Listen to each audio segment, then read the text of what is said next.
یہ لکھا صفحہ نمبر 25 پر کہ جب حضرت عمر رضی اللہ تعالیٰ عنہ زخمی ہو گئے وَاحْتُمِلَ عمر إِلَى بَيْتِهِ فَعَاشَ 3 أَيَّامٍ، زخمی ہونے کے بعد بھی 3 دن زندہ رہے. وَمَاتَ ثُمَّ مَاتَ، یہ 25 صفحے پر انہوں نے اس کو ذکر کیا. اس کے بعد نہایت اہم تاریخ ہے جس کو تاریخ طبری کہا جاتا ہے. تاریخ طبری مصنف کی وفات ہے 310 ہجری. اس کی جلد نمبر 5 میں صفحہ نمبر 54 پر اس چیز کو ذکر کیا گیا ہے. طعن عمر رضی اللہ تعالیٰ عنہ یوم الاربعاء ل4 لیال بقین من ذی الحجہ سنۃ 23 ودفن یوم الاحد صباح ہلال المحرم سنۃ 24. انہوں نے بھی اس محرم کے حوالے سے اور اس موقع پر ابن جریر طبری نے اس کو لکھا، جو بہت بڑے محدث بھی ہیں، مفسر بھی ہیں اور مورخ بھی ہیں. اس کے بعد تاریخ مدینہ دمشق جلد نمبر 44 اور کل جلدیں اس کی 80 ہیں. امام ابن عساکر کی یہ کتاب جو 80 جلدوں پر ہے، اس میں جو جلد نمبر 44 ہے، اب پکی پکائی روٹی کھانا تو آسان ہے، پکانا ذرا مشکل ہے. 80 جلدوں میں سے ایک لائن ڈھونڈنا. یہ جلد نمبر 44 ہے اور جلد نمبر 44 کے اندر 464 صفحے پر یہ لکھا ہے طعن عمر بن الخطاب رضی اللہ تعالیٰ عنہ یوم الاربعاء، بدھ والے دن آپ زخمی ہوئے. ل4 لیال بقین من ذی الحجہ، 4 راتیں ذو الحج کی اس وقت باقی تھیں. سنۃ 23 ہجری تھی. ودفن یوم الاحد صباح ہلال المحرم سنۃ 24. انہوں نے بھی اس محرم کے لحاظ سے ہی اپنی تاریخ میں اس کو ثبت کیا.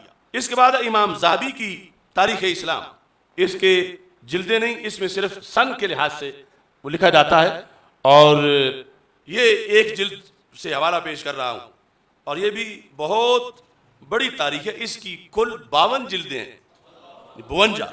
تو اس میں انہوں نے یہ لکھا ہے حضرت عمر بن خطاب رضی اللہ تعالی عنہ کہ یوم وفات کے لحاظ سے انہوں نے لکھا دفن یوم الاحد مستحل المحرم. مستحل ہوتا ہے جب چاند طلوع ہو چکا ہو، یعنی محرم آ چکا تھا، اس کے بعد وصال ہوا، رات چاند طلوع ہوا اور اگلے دن آپ کی جو ہے وہ تدفین کی گئی. اب 8واں ابن کثیر کی البدایہ والنہایہ، اس میں جلد نمبر 7 میں صفحہ نمبر 148 اور 147 یہاں یہ الفاظ جو ہیں وہ موجود ہیں. اس میں پہلے یہ لکھا ہے کہ جب زخمی ہوئے وقائم یصلی فی المحراب صلاۃ الصبح من یوم الاربعاء، بدھ کے دن صبح کی جماعت کرا رہے تھے محراب میں. ل40 بقین من ذی الحجہ من هذه السنہ بخنجر ذات طرفین ومات رضی اللہ تعالی عنہ بعد 3 دن بعد وصال ہوا. ودفن فی یوم الاحد مستحل المحرم فی سنۃ 24. اور وصال کے بعد جب آگے دن تھا 1 محرم کا، اس دن پھر آپ کی تدفین ہوئی اور چاند طلوع ہو چکا تھا، اس کے بعد آپ کا وصال ہوا. اس کے بعد امام سیوطی رحمۃ اللہ علیہ کی تاریخ الخلفاء، یہ نامہ حوالہ ہے، اس کے اندر جو مکتبۃ الفجر کی چھپی ہوئی ہے اس میں بھی یہی الفاظ موجود ہیں. اصیب عمر یوم الاربعاء ل40 بقین من ذی الحجہ. اصیبہ کا مطلب ہے آپ پر حملہ ہوا، آپ زخمی ہوئے بدھ کے دن. ودفن یوم الاحد مستحل المحرم، اور پھر 1 محرم آپ کی تدفین ہوئی.